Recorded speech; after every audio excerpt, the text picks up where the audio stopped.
জুমার খুতবা বাংলা দেওয়া যাবে না বলছে, আরবি দিতে হবে।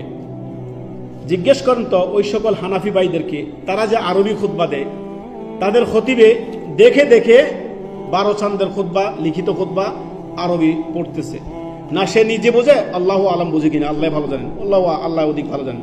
অধিকাংশ মসজিদের খতিব যারা আপনার বিভিন্ন জায়গায় গ্রাম অঞ্চলে, তারা আপনার সর্বোচ্চ কোরআনের হাফেজ, এরা খুতবা সম্পর্কে লেখা আছে 12 চন্দ্রের খুতবা, সেটাই আপনার তারা পড়তেছে, তাদের বড়রা লিখে দিয়েছে, তারা ওইভাবে পড়তেছে।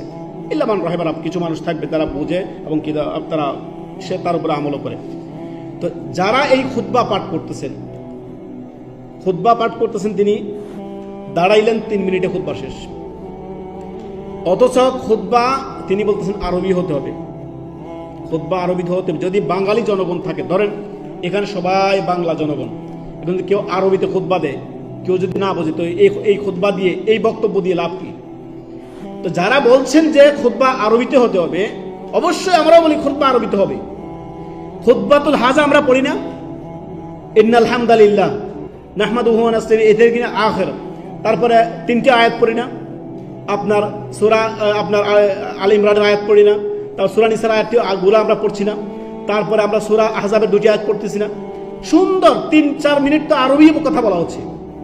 আল্লাহ নবী সাল্লাল্লাহু আলাইহি ওয়াসাল্লামের আল্লাহর প্রশংসা, নবী সাল্লাল্লাহু আলাইহি ওয়াসাল্লামের উপরে দরুদ ও সালাম, তারপরে 3-4টে আয়াত পড়া হচ্ছে, তারপরে গিয়ে সুন্নতি খুতবা হচ্ছে। যে নবী সাল্লাল্লাহু আলাইহি ওয়াসাল্লাম বলতেন, প্রত্যেক মিম্বার উঠে তিনি বলতেন আম্মা বা'দু ফাইন্না খায়রা হাদিসি কিতাবুল্লাহ, বলতেন না?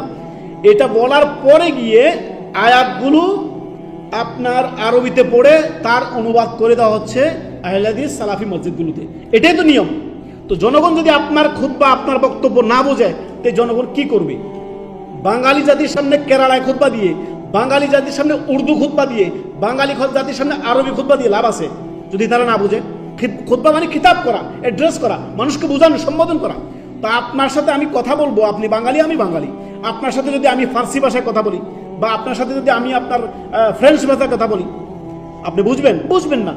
তো আপনার বোধগম্য যাতে হয় সেই ভাষায়, যেই জাতি দেখেন খুতবা অবশ্যই আরবিতে হচ্ছে, আয়াতগুলো অবশ্যই আরবিতে পড়ছে, হাদিসগুলো অবশ্যই আরবিতে পড়ছে, শুধু অনুবাদটা বাংলা হচ্ছে।